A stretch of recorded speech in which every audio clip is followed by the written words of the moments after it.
সেখানে দাঁড়িয়ে পড়লেন। তারপর দেখলেন একজন মানুষ মৃত অবস্থায় পড়ে আছে। আসলেই এটি ছিল একজন ইহুদি যে শিশু নবীকে হত্যা করতে এসেছিল।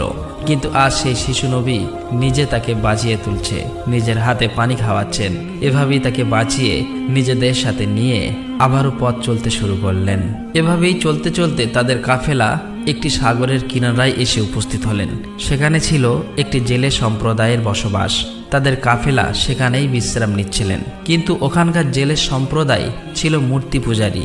তারা ছিল কুসংস্কারে আবদ্ধ। চাচা আবু তালেব হঠাৎ করে একটি জায়গায় গিয়ে দেখল একদল জেলে সম্প্রদায় মূর্তি পূজা করছে। তখন তাদের মধ্যে একজনকে জিজ্ঞাসা করলো, প্রিয় ভাইরা, আপনারা এমন করে মূর্তি পূজা করছেন কেন? তখন সেই ব্যক্তি বলল, আমাদের জালে বহুদিন থেকে মাছ ধরা পড়ে না, তাই সমুদ্রের দেবতাকে খুশি করার জন্য এই পূজার আয়োজন করেছি।